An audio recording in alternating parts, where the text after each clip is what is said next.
They do have a timeout. Decide not to use it. Curry, way downtown. Bang!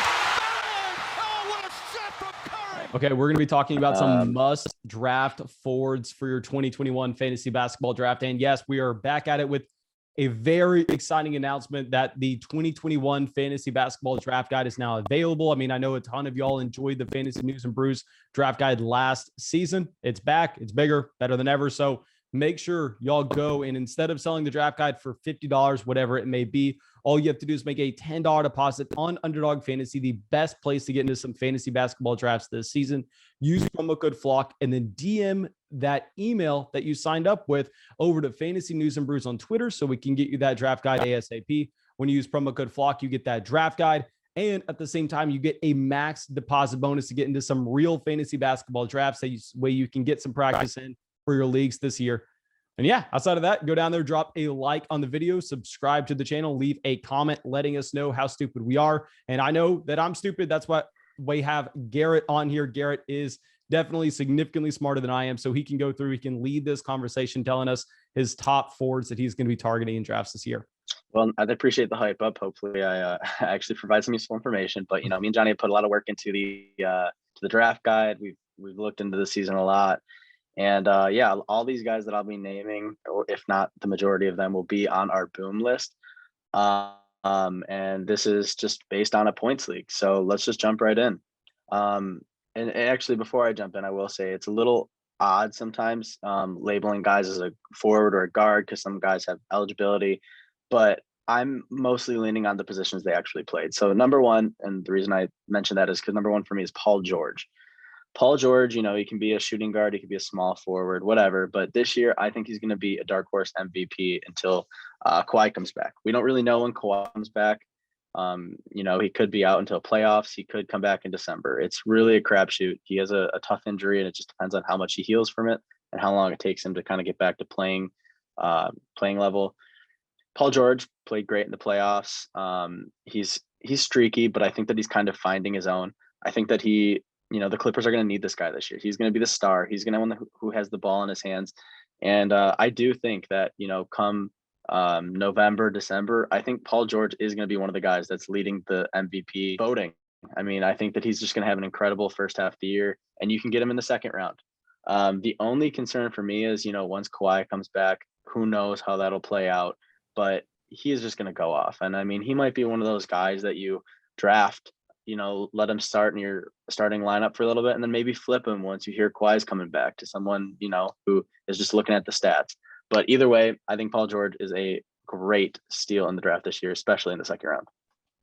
I swear I was going to go through, talk about the ability to draft him now, sell him for more later on, right before you beat me to it. And this is something that obviously I am not just an expert with fantasy basketball, but I have a ton of experience in fantasy leagues for a very long time now, especially in fantasy football.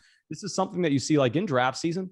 People will go through and they'll take a macro sense of someone like Paul George. They'll go, okay, well, yes, I mean, with Paul George, he can be that elite top 5 level asset at the beginning of the year, but maybe by the time we get to the fantasy basketball playoffs, then all of a sudden Kawhi Leonard's back and he doesn't necessarily have that same level of value. Well, it doesn't really matter because you can go through, you can capitalize by drafting him in the second round. And then if you don't think he has that long-term elite level ceiling, then, I mean, his value may rise. Yes, of course, you're not going to be pulling a fast one on your league mates and then trying to trade him for Nikola Jokic a month into the season. That's never going to happen. But still, you will see the value slightly go up. So it is a spot where I definitely think you're 100% right. Draft him now, sell him a month into the season. Possibly you can pivot over and, I mean, not get to Nikola Jokic, but maybe go over and get to someone like James Harden. Yeah, and I think one of my favorite things to do is with guys like this, where it's, they're amazing at first, is to kind of do a 2-for-1, throw Paul George and then a second piece in and try to get, Jokic if that person's lacking depth, or try to get, a Steph Curry. Just try to get a star and give a 2-for-1, knowing that Paul George come playoff time is not going to be the same Paul George in the season as long as Kawhi is coming back. So I definitely agree with that take, and that's exactly what I would do as well. Next up, we have a guy, a lot of people aren't as high on him as Johnny and I are, but I think that Brandon Ingram is going to be a steal this draft. Lonzo Ball is gone. And when we saw that Lonzo Ball was out last season, Brandon Ingram was the primary ball handler. You can get Brandon Ingram for relatively cheap. Right now, his ADP is 41, and I have him ranked at 23. So, I mean, and when we look through this and you look through the draft guide, I'm not drafting Brandon Ingram at 23, right? I'm going to wait around, but that's where I think that he'll, potentially end up. So he's a guy that I'm heavily targeting. You can get him, if you're in a 10-man league in the third or fourth round. It seems like a no-brainer to me. He's going to be the ball handler. Zion might bring it up a little bit, but that's not really Zion's role. That's more of Brandon Ingram's role. So I see a large step forward here. I was gonna say, well, at the end of the year, they were definitely using point Zion. Like, I think it does come down to like if Zion is playing that role. But let's look at the efficiency of point Zion versus point Ingram, and I think that they'll start to realize that Ingram is the guy to have the ball in his hands. And I still have Zion ranked ahead of Brandon Ingram, so don't think that I'm like saying, oh, get Ingram over Zion. That's not what I'm saying. But let's look at the ADP of both of them, right? Zion has an ADP of 17. Ingram has an ADP of 41. And I think that they're going to end up close in the end of season rankings. So for me, it's a no-brainer. I'm going for Ingram. I'm going to wait that extra round or two. And I know it's a meme. I know people are tired of hearing say it, but it seems like Brandon Ingram's been around for a decade. The man just turned 24. Yeah, he's very young. And I think that he still has the capability of taking another step forward talent-wise. All right, next up. I get a lot of hate on this one every time I say it. I'm not going to back down. I'm going to keep riding through the hate. Jeremy Grant. I love Jeremy Grant this year. He has an ADP of 68, and last year he finished 62, and this was his first year under Coach Casey for the Pistons. It doesn't make sense to me that Grant is going to perform worse than he did, right? All these additions that they got, they had Cade Cunningham. He's going to be a star in his own right. He's a facilitator. He's not a main scorer. Right now you can get Jeremy Grant with an ADP of 68. I have him ranked 52. I'm not jumping, crazy high to get him, but I am going to try to get him. I think that you can get him in the 5th or 6th round. It makes no sense to me. I still think he's the number one. I think that he's going to take a step forward. They added Olenek as well, who I actually like Olenek, but he's a floor spacer, which is just going to give Grant more room to operate. Grant's a slasher. He's a shooter, and you can get him in the 6th round. I'm sticking with my gut. I'm going with him. Please leave a comment how much you hate my pick, but that is who I am sticking with for the season. Okay, so two guys going relatively close. I mean, not back to back, but they are in about the same round. Like Jeremy Grant versus DeMar DeRozan. Like, who are you taking there? Oh, Jeremy Grant. Okay. I have DeMar DeRozan ranked 60, and I have Jeremy Grant 52. The problem with DeMar is, and we can go on a really tiny quick analysis, is I'm worried that DeMar, he's going to be good. He's going to have his weeks, but then there's going to be other weeks that he's just irrelevant. They also added a great center in Vucevic. I think that there's too many mouths to feed with Lonzo there as well. Jeremy Grant, he is the vet. He is the guy. He is the cornerstone for right now. So I would rather have the cornerstone of the team than the talent. You can't deny DeRozan has talent, but there's just too many mouths to feed in Chicago right now. Awesome. Well, let's go over to the next guy. So next up, I have Tobias Harris. Now, this one is more of a projection than anything because we have Simmons, who's probably out. So let's take Simmons out of the equation. Let's say they trade him some draft picks and a young guy who we don't know what's going to happen yet, but I don't think that they're going to get anyone better than Simmons. I think that they'll probably get draft picks and stuff like that. And then you also have Joel Embiid, who is injury prone, one of the most injury prone players in the league. He's going to miss time. And when he misses time and when Simmons is gone, Harris is going to be the number one player on the 76ers. And the 76ers are I like their coaching. I like their front office. I think that they're a good team. So Tobias Harris in the late 3rd, early 4th, that's kind of the goal here. And I think it'll pay off big later in the season. I don't know that he'll start off hot, but with an ADP of 42 and the potential that he has, I am going to go for him. And, right now I have him listed as my 33rd best player. So that's where I sit. Okay, so if you at 33, and I'm sorry, where did you say you're seeing his ADP at the same time? ADP is 42, I believe. Yeah, his ADP is 42 right now. Okay, and he looks like, I know we're talking about points leagues here, but also he is someone that, just to mention, for a category format, the field goal percentage is going to be decent. You're also going to have a decent free throw percentage.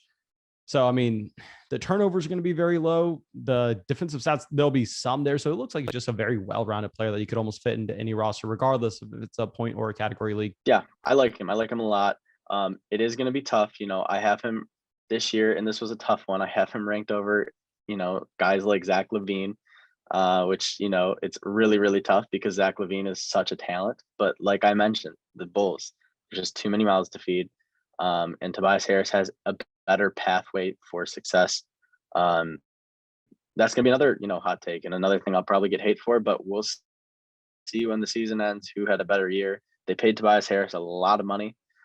He's not cheap, and I think that he's going to blow his ADP out of the water. So we'll see how it goes. Last year with Ben Simmons and Joel Embiid, he finished 36. Now Simmons is out, so you have to add that into the equation. And I don't think that there's any way that he performs worse than his ADP. Awesome. Let's go over to the next guy. Let's do it. Now this last one, this is a guy that Johnny is a little bit bigger than I am. I still think he's going to do good, but last year Gordon Hayward did good. He got off to a really hot start, but injuries kind of prevented him from booming like we thought he would.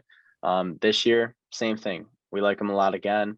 The only addition that really kind of worries us is Kelly Oubre. Not too concerned about Kelly Oubre taking Gordon Hayward's spot. And the only worry, again, is Gordon Hayward getting injured. That's kind of always the main thing with him. But, this year, Johnny has him ranked at 61, and he has an ADP of 79. So there really is a lot of upside here. You can get him late. He's not an early guy. You don't have to waste an early pick on him. And there's a lot of upside. He finished 103 last year, but that's again because of injuries. Had he not had those injuries, I could have seen him easily in the top 35. So this one is a little bit more risky of a pick, but he's someone that I'm rooting for. Like you were saying in the last video too, this is a team that you expect the place to be jacked up. They're going to be running a very fast offense. That's going to be the case. I think there would be more than enough production to go around. Yeah, and I think that this is another year. A lot of people like to look at previous years as how they do, but you got to remember, this is a guy who just joined this team last year, similar to Grant, and I expect that he'll get more acclimated to the system as well. So he's used to playing in a faster pace. He's used to playing with LaMelo Ball. And I just think that all these things are going to align. He's going to have a big year this year as long as he doesn't have injuries. Okay, well, that will be it for the video. Of course, go down there, drop a like, subscribe to the channel, leave a comment letting us know how stupid we are. And most importantly, go use promo code FLOCK on Underdog Fantasy. Get into some fantasy basketball drafts this year. When you do so, also send a DM to Fantasy News and Brews on Twitter saying that you use promo code FLOCK with the email that you signed up with. That way you can go through and that way you can get that max deposit bonus. And more importantly, the 2021 Fantasy Football Draft Guide. I promise you it's going to help you out in your drafts a ton. And yeah, that's all I got. Garrett, do you have anything else? Nope. Just shoot us that DM with that code that you used and we'll get you the guide ASAP.